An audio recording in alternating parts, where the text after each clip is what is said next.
All right, so the three things under the hood that need to be fixed is fuel. They ran the hoses poorly and it will cause a fire one day. The radiator, I just don't like the half radiator setup. I want to go with the Sirocco one, so it's more tucked and have more space in the bay, and it's a little bit bigger radiator. So fuel, radiator, and clutch, the hydro. Right now it's cable to hydro, and I hate the feel of it, so I'm switching to a full hydro setup. I'm gonna take the front bumper off now so I can assess the radiator more. But I already have the Sirocco one, so I need to start putting that one in. And I also have to move the clutch setup, because right now the cable goes to right there. So I need to move that because the radiator is going to be right there. So take all that out, and I'm going to do the radiator first. Get that all figured out, mounted, and hoses ran. And then the clutch stuff should be here later in the week. Then do the clutch. And then I just have to do like heater core and idle air control valve and TPS, and it should be ready to drive for a decent first drive, hopefully. All right, I got the front off, and for the Sirocco radiator, I'm gonna have to cut right here. I got the instructions to see what I have to cut, but I'm already finding the first self-tapper screws. Got 3 of them so far. I'm sure there'll be many more. All right, so I've been clearancing for this kit, and as you can see, I got the center lined up close enough. Now guys, remember, this is just a beat up chassis. I'm not going for perfection here, but I got the center pretty close. Now I just need to bring it this way about a ½ inch. This is gonna go like this, and they need to line up one on top of the other. All the holes line up with each other. Now I need to center punch it and drill them out so I can put the rib nuts in. This was a messy job, but I got all the holes drilled out for the rib nuts. I put just a thick coat of black paint on it just to prevent rust. Now, tomorrow after this dries, I'll put the rib nuts in, then assemble it. All the rib nuts are in now. This side came out really good. This side, it's kind of bent right there. So I'm thinking when I put it together, the screw will tighten up and it'll pull it.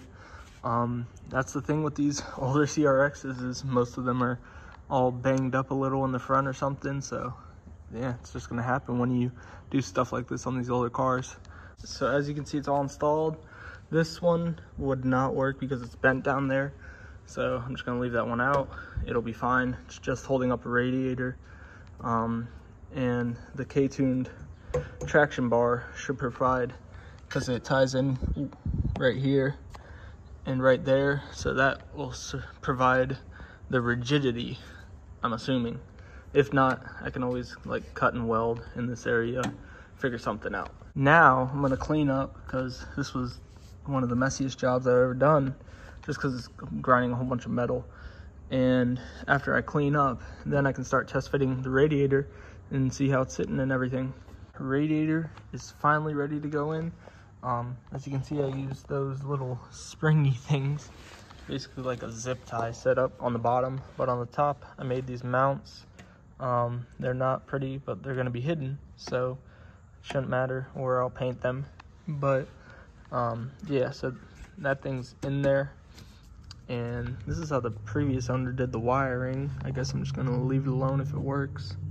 I'll probably fix these connectors actually. But yeah, so it plugs into the factory wire, and here's the ground for it, I guess. I don't know. And I switched the fan, so it should be pulling now. The blades were reversed. Correct me if I'm wrong, but yeah, hopefully it pulls now. And I had to get a different alternator. I got one off of a 2003 RSX, and it has the connector recessed inside right there rather than on the end right here where it was hitting the radiator. Coolant system is almost done, and I say almost done because I'm adding an idle air control valve under the throttle body, and that's going to get one coolant line ran to it. But the upper hose is on, in line is where the cap is, and it's kind of like at the highest point. I'm going to use a funnel to bleed it. Throttle cable's going to be pushed out of the way when I bleed it. But lower line, or lower hose is on, and it clears pretty good. And I did the heater cores like this for now, the heater lines. I don't know if it's going to be too close to the headers or not. The headers are wrapped, so it shouldn't be a problem right now, but I do want to get something better. And I also need to fix the throttle body because it gets stuck right there, and then you got to push it more. So we're going to try to fix that. Man, they put that K-tune plate on with nothing but Honda Bond. Finally got the idle air control valve on. Yeah, I took the plate off because the previous owner put it on backwards, and I did not. After I cleaned the RTV, I was like, I'm just gonna go straight on there, especially with my radiator setup. It should clear everything. Got a decent amount of stuff done. The idle air control valve is now hooked up. I had to cut away the wiring a little bit just to pull the wires closer. I'll fix that later on. I swapped out to a OEM TPS sensor because aftermarket ones are usually terrible. So OEM one's on there. Hopefully it works. Got everything hooked up. Now let's try to start it.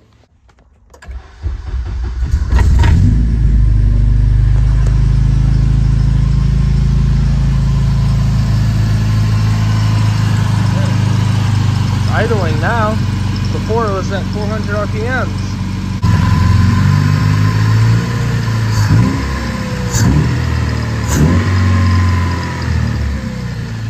Throttle body's still getting stuck. Gotta look into that. So now it seems to be idling, which is an improvement because before it was at 400 RPMs, but this time it was at like 1300, so that's pretty normal. Throttle's still getting stuck, so I'm gonna have to look into that. It seems to only do it when the engine's on, so I don't know.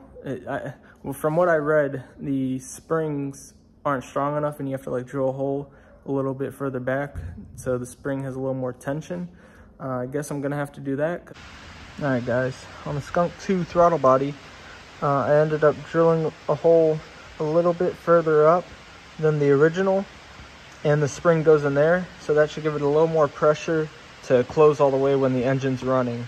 Hopefully that fixes it. If not, I can try a hole like maybe a little bit more up here. We'll see. All right guys, that's the end of this CRX episode. I got the radiator done. Next episode we're going to do the hydro conversion and probably be driving it. As you can see, radiator's all installed. I just had it running a little bit, so it's got pressure. I don't think that it has a thermostat, so I'm gonna have to put one in it. But next episode is all around this hydro conversion I just did, so stay tuned for that. It actually works. Got a clutch line now, very nice. Need to figure out intake, exhaust, hood, and just like other minor little stuff. I'll probably swap out these big 550 injectors for some stock injectors out of the junkyard. I'll have to look at my Honda or the K-Pro and see what tunes are available for just intake manifold, headers, and exhaust. And yeah, I'll probably just swap to stock injectors because I don't know if it's tuned for these bigger ones or whatnot. So I'll probably do that just to be able to one run of the base maps.